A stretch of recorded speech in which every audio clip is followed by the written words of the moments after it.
White Fragility's Digital Story by Jen Shang.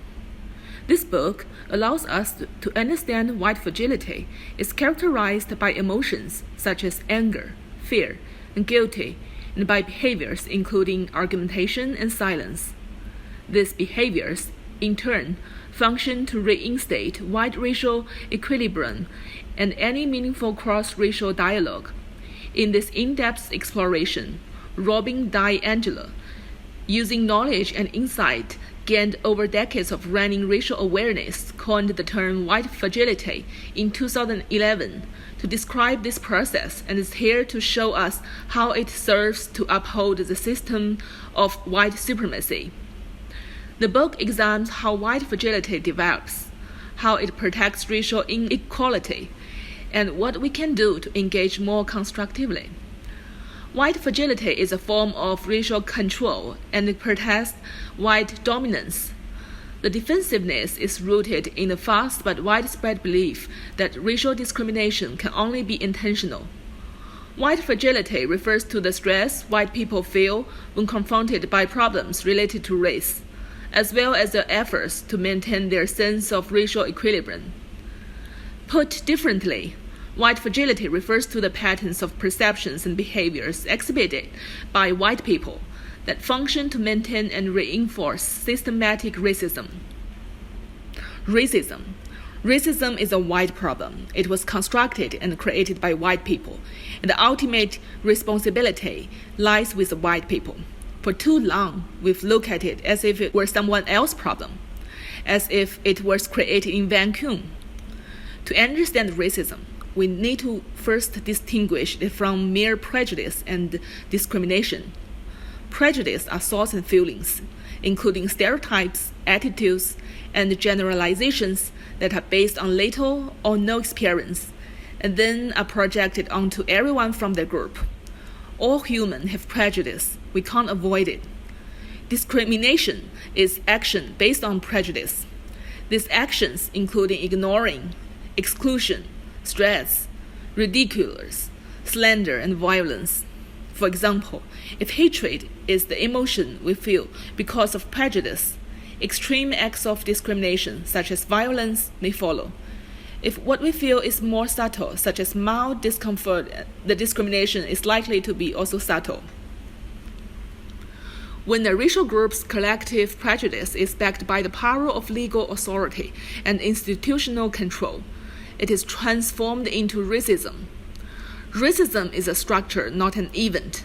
That racism runs deeper than an individual's intentions is a point many white people seem to miss. Racism is systematic and structural. The superficial aspects of our racial socialization, our intentions, always good. Meanwhile, under the surface is a massive depth of racist socialization. Message, beliefs, image, associations, internalized superiority and entitlement, perceptions and emotions. Aversive racism only protects racism. Because we can't challenge our racial flitters if we can't consider the possibility that we have them.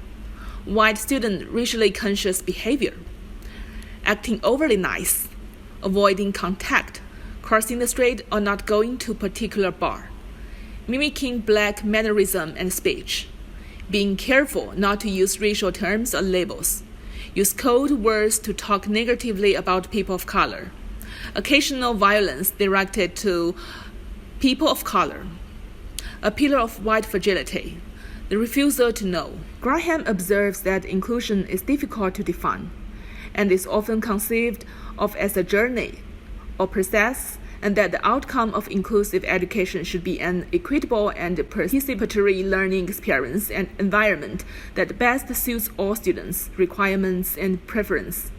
Inclusive education has been described as a process or journey that supports an equitable and participatory learning experience and environment for all students.